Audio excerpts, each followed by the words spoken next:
अस्सलाम वालेकुम। आज मैं आपको पेंशन रूल्स का बताऊंगी।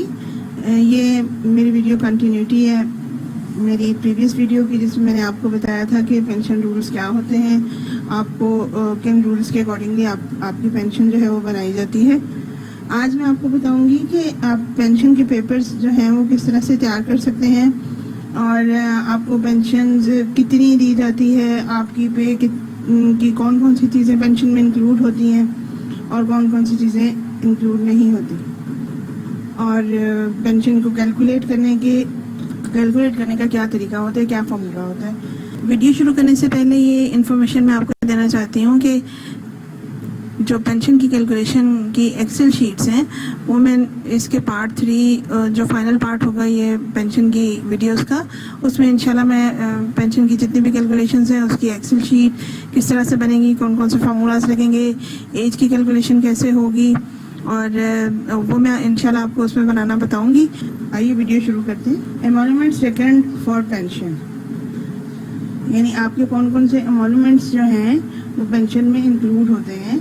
The term emoluments means the emoluments which a government servant was receiving immediately before his retirement and includes emoluments का जो term है वो यहाँ पर इसका ये meaning है कि जो पे जो immediately before retirement जो government servant है जो पे receive कर रहा था वो emoluments हैं।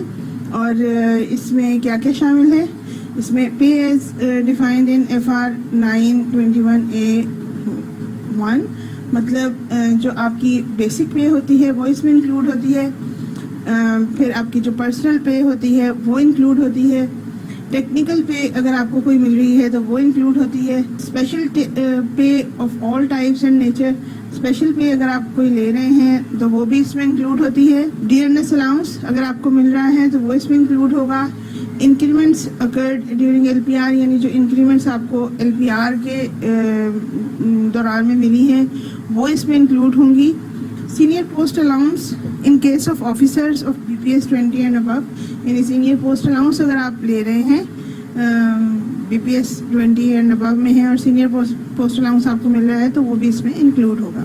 Rates and scale of pension, pension is calculated at the rate of 65% of average emoluments on completion of 30 years qualifying service।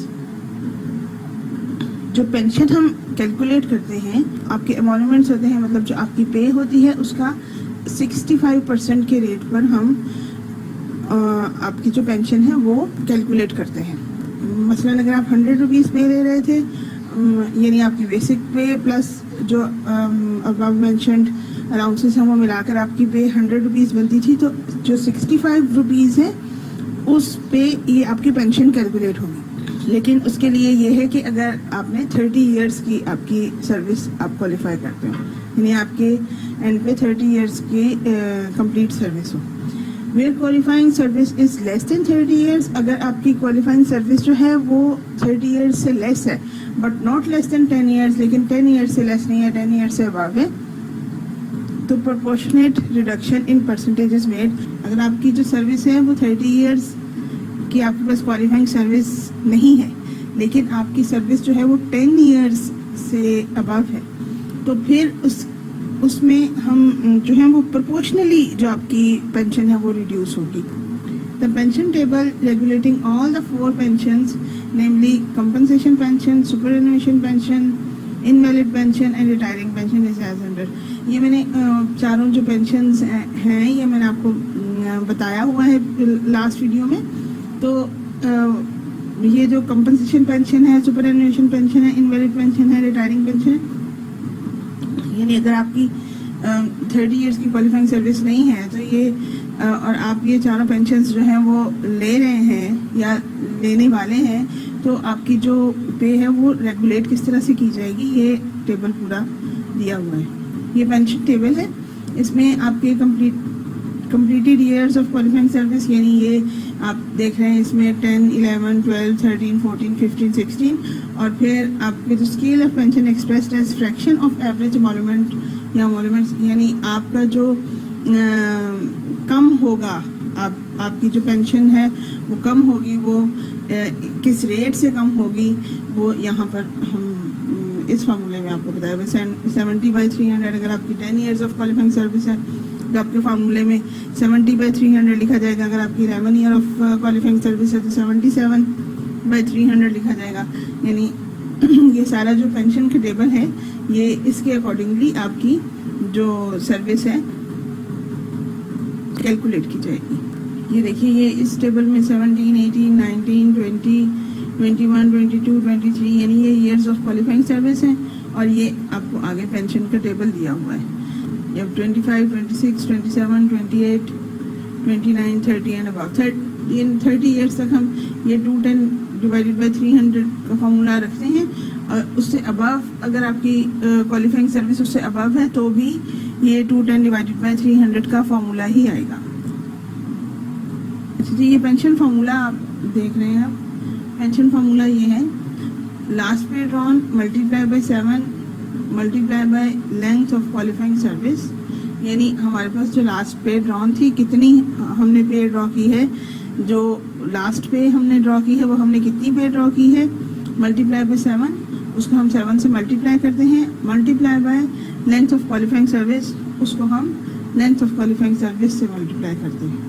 और डिवाइडेड बाय 300, इसको हम 300 से डिवाइड कर देते हैं। अगर मैं आपको बैक पे लेकर जाऊं तो मैं आपको ये फार्मूला इस तरीके से ये फार्मूला वर्क करता है। For example,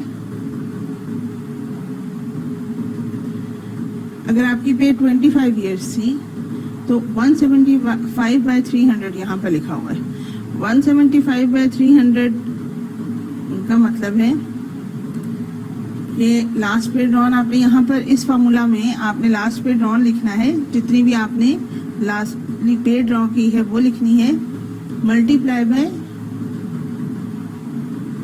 175/300। यानी यहाँ पर हम मल्टीप्लाई बाय 7 नहीं करेंगे, multiply by length of qualifying service नहीं करेंगे। हम यहाँ पर लिखेंगे लास्ट पे ड्रॉन मल्टीप्लाई बाय 125/300। अगर आपकी जो क्वालिफाइंग सर्विस है वो 25 ईयर्स है, ठीक है। 175/300 हम इसमें लिखेंगे। पेंशन कैलकुलेशन, पेंशन किस तरीके से कैलकुलेट की जाती है, ये हमें डाटा चाहिए होता है पेंशन की कैलकुलेशन के लिए। नेम ऑफ गवर्नमेंट सर्वेंट जो भी है, पोस्ट हेल्ड उसने जो भी की है, डिपार्टमेंट उसका जो भी है लिखेंगे। Date of birth, date of appointment, date of retirement, EOL मतलब एक्स्ट्राऑर्डिनरी लीव। एक्स्ट्राऑर्डिनरी लीव जो है वो at the time of retirement extraordinary leave आपकी सर्विस में से डिडक्ट हो जाती है, जो भी आपने एक्स्ट्राऑर्डिनरी लीव अवेल की होती है। फिर लास्ट पे ड्रॉन, जितनी भी लास्ट पे आपने ड्रॉ की है वो। क्वालिफिकेशन पे अगर आप ले रहे हैं तो वो लिखी जाएगी। कन्वेंस अलाउंस कितना ले रहे हैं, deputation allowance, entertainment allowance, orderly allowance, senior post allowance, medical allowance, ad hoc relief 2016, 2017, 2018, 2019। यानी आजकल अगर आप आज की डेट में रिटायर हो रहे हैं तो आपको ये 4 जो हैं वो एड हॉक रिलीफ्स मिल रहे हैं, 2016, 2017, 2018 एंड 2019। आपके एमोलमेंट्स जो हैं वो मैंने आपको पहले बताया था कि आपके जितने भी अलाउंसेस होते हैं वो आपके एमोलमेंट्स में शामिल नहीं होते हैं। एमोलमेंट्स का मतलब है जो चीज़ें आपकी बेसिक पे में साथ शामिल होंगी वो आपके एमोलमेंट्स काउंट किए जाएंगे। सबसे पहले एमोलमेंट्स में पे है, इसमें आप बेसिक पे लिखेंगे। फिर क्वालिफिकेशन पे है, फिर सीनियर पोस्ट अलाउंस है, फिर इंक्रीमेंट है, और फिर उसको हम टोटल करेंगे। यानी आपकी ये जो 4 या 5 चीज़ें हैं, अगर आप इसमें से कुछ ले रहे हैं तो वो यहाँ पर हम लिखते जाएंगे और फिर हम उनका टोटल करेंगे। ये जो टोटल हमारे पास आएगा ये एमोलमेंट्स में शामिल होगा। अच्छा जी, अब लेंथ ऑफ सर्विस है। डेट ऑफ रिटायरमेंट हम यहाँ पर लिखेंगे, डेट ऑफ अपॉइंटमेंट लिखेंगे। डेट ऑफ रिटायरमेंट में से हम डेट ऑफ अपॉइंटमेंट जो है वो डिडक्ट कर देते हैं, तो हमारे पास टोटल लेंथ ऑफ सर्विस आ जाती है कि इस बंदे की इतनी लेंथ ऑफ सर्विस है। यानी डेट ऑफ रिटायरमेंट में से डेट ऑफ अपॉइंटमेंट अगर हम माइनस कर दें तो हमारे पास लेंथ ऑफ सर्विस आ जाएगी। उसको फर्दर क्या करते हैं, हमारे पास जो टोटल लेंथ ऑफ सर्विस आई है, length of retirement minus length of appointment करके जो टोटल हमारे पास लेंथ ऑफ सर्विस आई है उसमें से हम EOL लेस कर देते हैं, यानी हम एक्स्ट्रा ऑर्डिनरी लीव जो है वो हम उसमें से लेस कर देंगे।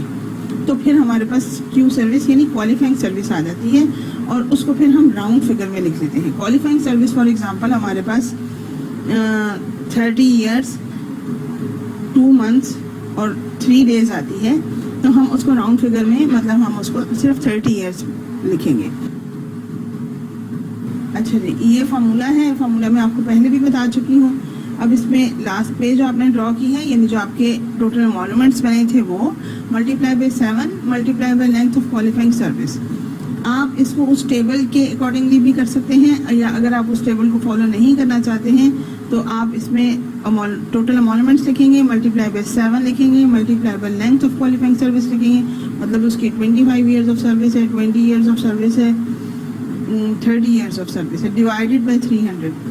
आप इसको 300 से डिवाइड करेंगे तो आपके पास आपकी ग्रॉस पेंशन आ जाएगी, यानी आपके पास टोटल पेंशन आ जाएगी, जिसमें से कुछ हिस्सा 35% आपका कम्यूट बनेगा और 65% जो है आपको जो रेगुलर पेंशन मिलेगी उस वो आपका 65% उसका हिस्सा होगा। देखिए अभी ये नेट पेंशन किस तरह से निकाली जाती है। मैंने आपको बताया कि जो आपकी ग्रॉस पेंशन अभी आपके पास आई है वो आपका जो नेट पेंशन है वो आपका 65% उसका हिस्सा बनता है, और कम्यूट जो है वो आपका 35%, उसमें से 35% हिस्सा जो है वो आपका कम्यूट बन जाता है, कम्यूटेशन आपको मिलती है। तो नेट पेंशन जो है, नेट पेंशन वो आपका 65% ऑफ द ग्रॉस पेंशन होती है, मतलब जो भी आपकी यहाँ पर पेंशन आई है उसको मल्टीप्लाई करेंगे 65% से तो आपकी ग्रॉस पेंशन बन जाएगी। अब इस ग्रॉस पेंशन को हम इसमें फर्दर क्या क्या इसमें इंक्रीज आती है, फर्दर हम इसमें ये इंक्रीज करते हैं कि 7.5% इंक्रीज इन 2011, यानी फॉर एग्जांपल अगर आपकी यहाँ पे 100 रुपीज़ आपकी 65% जो है वो निकल के आपकी 100 रुपीज़ बने हैं, तो आप इसमें 7.5% आप उसमें इंक्रीज कर देंगे 100 रुपीज़ में। 2011 का जो एडहॉक है उसके 7.5% इंक्रीज हुआ था, वो आप इंक्रीज कर देंगे। जो आपके पास आंसर आएगा उसमें आप 10% इंक्रीज करेंगे, जो 2016 में इंक्रीज आई है पेंशन में वो।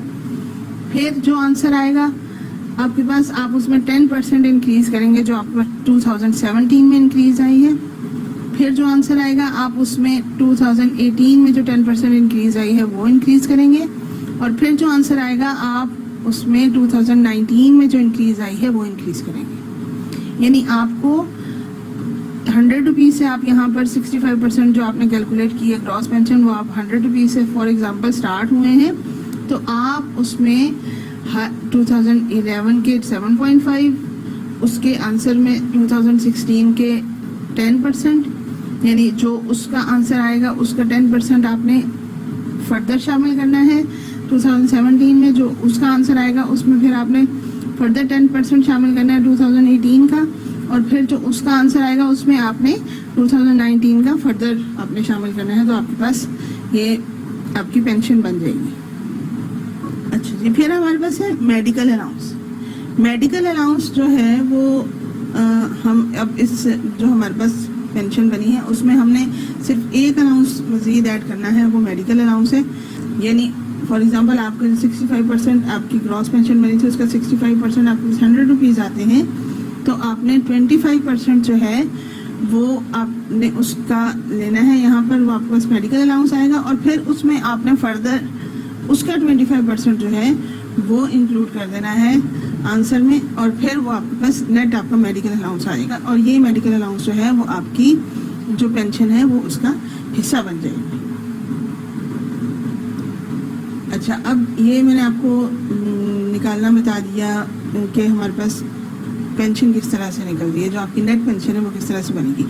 35% जो पेंशन का हिस्सा होता है वो आपको कम्यूट की शक्ल में दिया जाता है, यानी आपको कम्यूट मिल जाता है, लमसम अमाउंट आपको मिल जाती है। तो यहाँ पर मैं आपको बताती हूँ कि 35% जो है वो ग्रॉस पेंशन का वो हम ले लेंगे, यानी जो हमारे पास ग्रॉस पेंशन आई थी उसको मल्टीप्लाई करेंगे 35% से, तो हमारे पास या 35 डिवाइडेड बाय 100 से, तो हमारे पास वो ग्रॉस पेंशन कम्यूट के लिए निकल आएगा। ठीक है, फिर हम ये देखेंगे कि जो उसकी नेक्स्ट बर्थडे थी वो कब आ रही है, यानी आपको ये पता होना चाहिए कि जो हमारी एज ऑफ रिटायरमेंट है वो हमारे 60 इयर्स के कंप्लीट होने से एक दिन पहले हम रिटायर हो जाते हैं।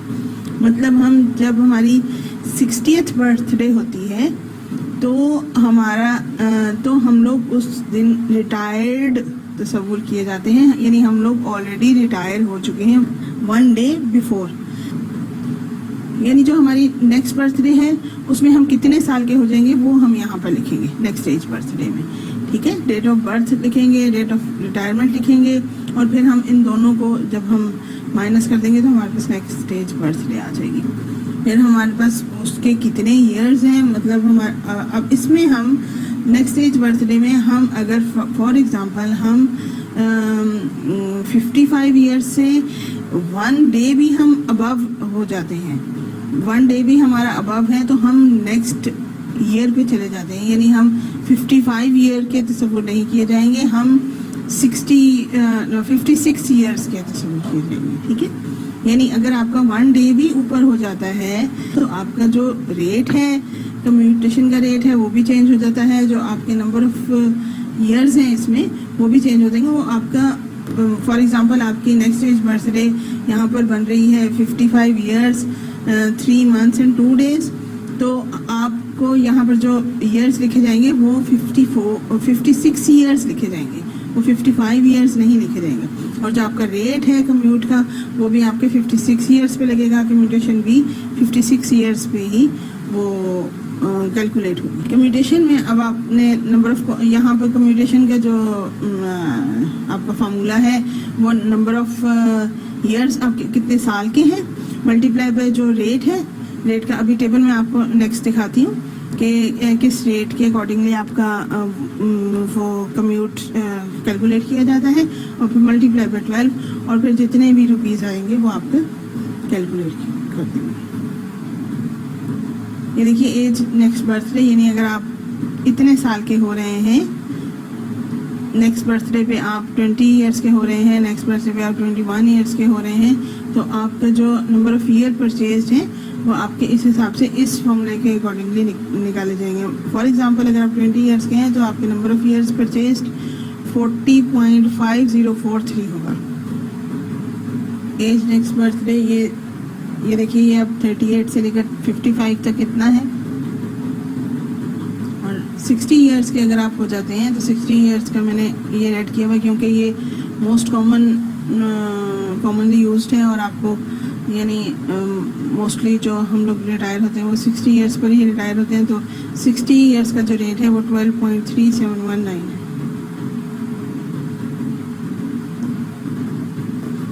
अच्छा जी, grant of usual increment in the year of retirement.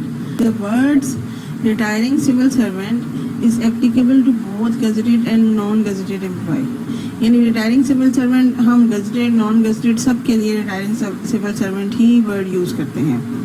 The civil servant retiring during the period on and from 1st of June and 1st of December of a year are entitled to the usual annual increment, यानी अगर आप 1 जून से लेकर 1 दिसंबर तक आप retire हो रहे हैं, एक इंक्रीमेंट आपकी पे में शामिल कर दी जाती है।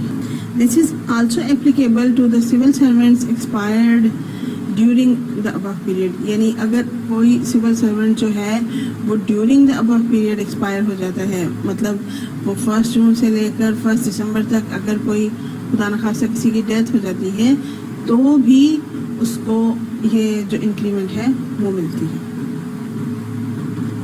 The amount of the personal pay may not be reduced but treated as part of the pay scale of concerned government servant for the purpose of fixation of pay, pension and recovery of house rent etc.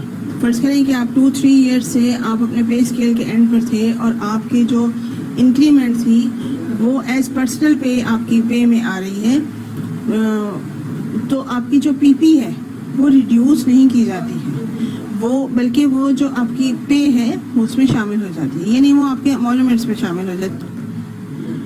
Requirements of pension papers की क्या क्या requirements होती हैं? इसमें number 1 है application is on proper form CSR 25 device 3 sets are required, यानी application जो है वो आपको एक प्रॉपर फॉर्म दिया जाता है, उस पर आपने अपनी पेंशन की एप्लीकेशन लिखनी होती है। Secondly, all relevant columns spaces are filled up and signed by the applicant as well as head of the department, यानी आपको वो खुद साइन करना होता है, फिल करना होता है, और फिर उसके बाद वो हेड ऑफ डिपार्टमेंट से साइन भी करवाना होता है, अटेस्ट भी करवाना होता है। Office order notification of retirement, यानी आपका जो ऑफिस है वो नोटिफाई करेगा और एक ऑफिस ऑर्डर निकालेगा कि ये बंदा रिटायर हो रहा है। No demand certificate from department state officer, यानी आपको NDC भी लाना पड़ता है, नो डिमांड सर्टिफिकेट भी लेना पड़ता है डिपार्टमेंट की तरफ से और स्टेट ऑफिसर की तरफ से। आपको गवर्नमेंट अकोमोडेशन मिली हुई है स्टेट ऑफिस की तरफ से, तो आपको वो NDC वहाँ से भी देना पड़ता है। LPC एंड सर्विस स्टेटमेंट, यानी लास्ट पे सर्टिफिकेट, और जो आपकी सर्विस स्टेटमेंट है कि इस बंदे ने इतनी सर्विस की है, वो भी आपको देना पड़ती है। सर्विस बुक इन ओरिजिनल, अब नॉन गेजेटेड के लिए है कि सर्विस बुक जो है in original containing all the entries up to retirement, जो सारी की सारी जो अप टू रिटायरमेंट उनकी सारी की सारी एंट्रीज हुई हो, verification of services and verification of पे फिक्सेशन, यानी इसमें सारी सर्विस की वेरिफिकेशन होनी चाहिए, पे फिक्सेशन की वेरिफिकेशन होनी चाहिए, वो सब की सब उसमें इंक्लूड होगी। Undertaking for recovery of government dues, यानी जो गवर्नमेंट ड्यूज उसके रह गए हैं वो अंडरटेकिंग देगा कि वो रिकवर उससे कर लिए जाएं। Certificate about non indulgence in politics, यानी आप 2 ईयर्स से पहले पॉलिटिक्स में हिस्सा नहीं ले सकते हैं रिटायरमेंट के बाद। 2 sets of thumb and finger impressions, आपको 2 सेट्स देने पड़ते हैं जिसमें आप थंब एंड फिंगर इम्प्रेशंस देंगे। 2 sets of specimen signature of applicant, यानी आपको 2 सेट्स देने पड़ते हैं जो कि आप जिसमें आपके स्पेसिमेन सिग्नेचर होंगे। लिस्ट ऑफ फैमिली मेम्बर्स, आपके फैमिली मेम्बर्स कितने हैं, उनकी एजेस क्या हैं, और वेदर डिपेंडेंट और अदरवाइज, यानी आप पर वो डिपेंडेंट हैं या नहीं है, तो ये भी 2 सेट्स आपको देने पड़ते हैं। फिर 2 फोटोग्राफ्स ऑफ द एप्लीकेंट, यानी आपको 2 फोटोग्राफ्स अपनी देनी पड़ती हैं। 2 photocopies of national identity card, जो आपका ID कार्ड है, नेशनल ID कार्ड CNIC है, उसकी आपको 2 फोटोकॉपीज देनी पड़ती हैं। Account number and name of national bank branch from where applicant wishes to draw pension, यानी फॉर एग्जांपल आप पहले जो आपकी पे ड्रॉ कर रहे थे वो आप किसी बैंक से ड्रॉ कर रहे थे, लेकिन आप उस बैंक से अपनी जो पेंशन है वो ड्रॉ नहीं करना चाहते, या आप वहाँ से मूव कर जाएंगे, अब आप मज़ीद उस शहर में नहीं रहेंगे या उस जगह पर नहीं रहेंगे, तो आप कहीं जहाँ पर आप रहेंगे वहाँ पर जाके आप अपना बैंक, ज़ाहिर बात है, पैसे मंगवाना चाहेंगे, तो आप वो उस बैंक का नाम, उसका जो अकाउंट नंबर है वो आप देंगे कि यहाँ पर हमारी पेंशन आ जाए, तो आपकी पेंशन जो है वो उस बैंक और उस ब्रांच में चली जाएगी। Invalid certificate in original in case of applicant is retired on medical grounds, अगर एप्लीकेंट जो है वो मेडिकल ग्राउंड्स पर रिटायर हो रहा है तो फिर आपको इनवैलिड सर्टिफिकेट देना पड़ता है इन ओरिजिनल, यानी आप ओरिजिनल इनवैलिड सर्टिफिकेट देंगे जो आपको डॉक्टर्स ने लिख कर दिया है, तो तभी आपकी वो इनवैलिड पेंशन बन पाएगी। Each and every paper is attested by the department, सारे के सारे ये जो पेपर्स हैं वो आपके अटेस्ट होने चाहिए हैं डिपार्टमेंट से। Thank you so much video देखने के लिए। अगर आपको मेरी वीडियो पसंद आई है तो प्लीज़ इसको लाइक कीजिएगा और मेरे चैनल को सब्सक्राइब कीजिएगा, और अगर आपको इस सिलसिले में कोई भी क्यूरी है, कोई भी क्वेश्चन है और आप पूछना चाहते हैं तो आप काइंडली बिल्कुल ना हिचकिचाइए और मेरे से मैसेज में आप भी पूछ सकते हैं। Thank you.